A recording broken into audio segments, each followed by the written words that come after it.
So guys, let's prove that this series over here, 1 squared by 1 factorial plus 2 squared by 2 factorial plus 3 squared by 3 factorial and so on is equals to 2e.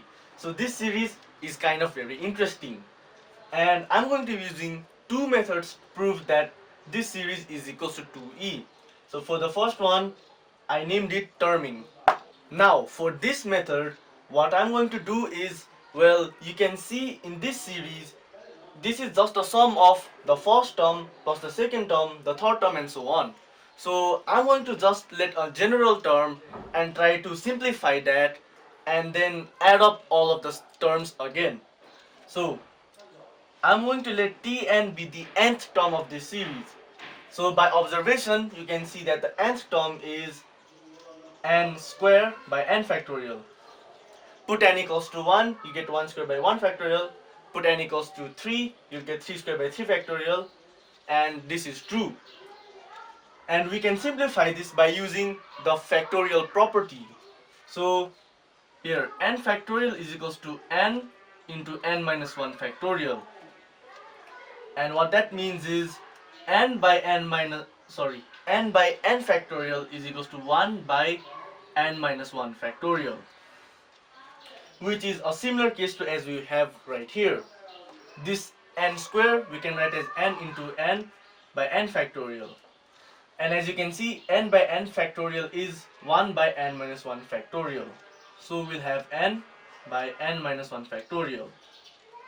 Now, this series over here, this in fact goes on for infinity, and so this kind of acts as a limit. Here, since this goes for infinity, you have to let n goes to infinity. And when you do that over here, you'll get infinity by infinity minus 1 factorial, which is an infinity by infinity case, and that is indeterminate. So we have to simplify further such that we can just get a clean number. So let's see how we can do that. As you can see in the denominator, we have n minus 1 factorial, and on the top we have just n. It would be kind of nice if we had n minus 1 in the top, such that we can also follow this same property over here. Well, it's easy, we can just do that. Just subtract 1 and add 1. And now you can just split the fractions over here. So this is n minus 1 by n minus 1 factorial plus 1 by n minus 1 factorial. And as you can see, since these two are the same, we can use that property.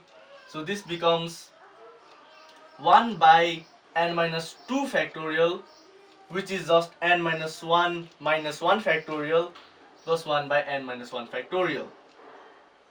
Now, when n tends to infinity, if you put it right here, this becomes 1 by infinity, which is 0, and 1 by infinity also, which is 0. So that is a very, very nice answer we have, and this is our nth term over here. So one thing we know about series is just it's the sum of the terms from beginning to the end, which is just t1 plus t2 plus t3 plus t4 and so on. So let's see what the first four terms are. T1 is equals to, just put 1 over here, you'll get 1 by 1 minus 2 factorial plus 1 by 1 minus 1 factorial. Now, you see we have 1 minus 2 factorial, so that's a negative number, that's a negative factorial. But due to some limits and such properties, 1 by a negative number's factorial does in fact tends to 0, and I have made a video about this in the past, so please check that out. And this will just be 0 plus 1 by 0 factorial. Now let's look at t2. 1 by 2 minus 2 factorial plus 1 by 2 minus 1 factorial, which is 1 by 0 factorial plus 1 by 1 factorial. T3 is 1 by 3 minus 2 factorial plus 1 by 3 minus 1 factorial, which is 1 by 1 factorial plus 1 by 2 factorial. And as you can see, this goes on forever for all the terms, and Sn is just the sum of all of these, so you just add them. And a quick tip is, when you add them, add these terms over here and add these terms over here in separate brackets. So what I mean by that is, put the series like this over here. You're going to have to know what this series is equals to. This is just the expansion of E. So right over here, I'm going to write the expansion of E. So E is just 1 by 0 factorial plus 1 by 1 factorial plus 1 by 2 factorial and so on. So this is very interesting, and if you guys want to see the proof, I've also made a video on that. And as you can see, this is the same as that, so plus E. And this is also the same as that because adding 0 is just does nothing, so you can just write it as that. This is also E. In the end, you'll get 2E. So this is for the first method, and let's move on to the second method. For the splitting method, I'm going to take the left hand side and put these squares as a multiple of itself, just writing it down twice. And I'm going to use this property over here again.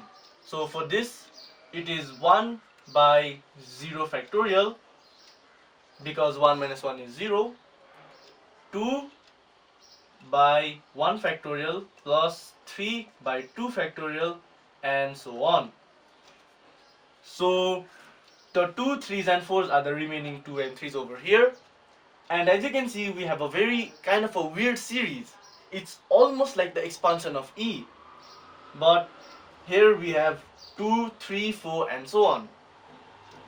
So if we had somehow 1 on the top again, 2 on the top again, we could somehow cancel that with the factorial and get a clean answer, right? Well, how about we just do that? So for 1 by 0 factorial, we really don't need to do anything of it, because here, for the expansion of E, as I wrote earlier, it is just this series over here. So we already have 1 by 0 factorial, let's not touch it. And for this, let's bring the 1 over here. And I know that 2 is 1 plus 1, so I'll just write that over here.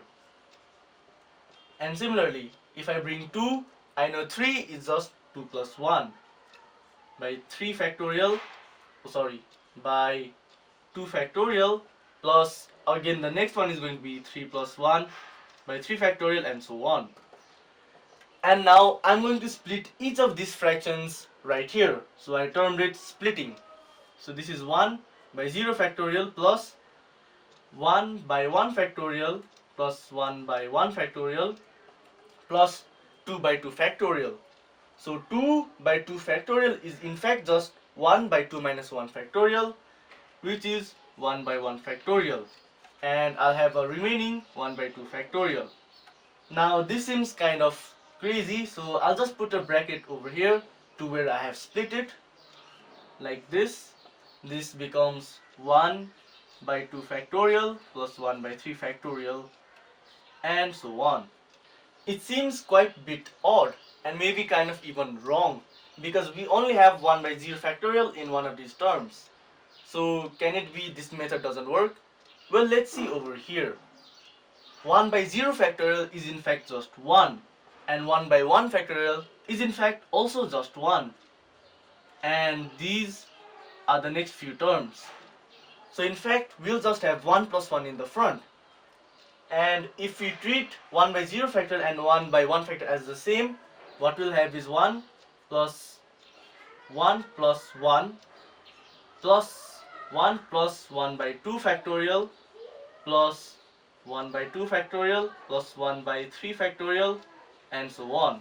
So over here, let's treat the terms in these brackets individually and let's see what we can work with that. So if we add this and this, we'll have 1 plus 1 plus 1 plus 1 by 2 factorial plus blah blah blah. But as you can see, for the expansion of E, we only have 1 plus 1. But in here, we see we have already 3 1s. So that won't work. What about we take the second term in each bracket? So 1 plus 1 plus 1 by 2 factorial plus 1 by 3 factorial and so on. So that kind of works. That is in fact E. And if we just take those terms out and add the remaining terms, which is the first terms of each of these brackets, so we'll have remaining 1 plus 1 by 2 factorial plus 1 by 3 factorial and so on. So there we go. That is what we need. So we'll have 1. So I'll represent it by this circle over here. So we have 1 plus 1 plus 1 by 2 factorial plus 1 by 3 and so on. And crosses will represent the other sums. So this, that, those, next one and so on. So I'll have 1 plus 1 plus 1 by 2 factorial plus 1 by 3 factorial and so on, plus the crosses, which is 1 plus 1 plus 1 by 2 factorial plus 1 by 3 factorial and so on.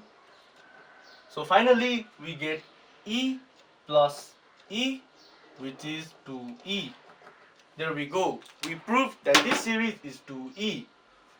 And you are free to choose whichever method you want, but generally if you can't do simplifying like this, then you have to in fact choose the terming method. If you learn something new, please like and subscribe. Thank you.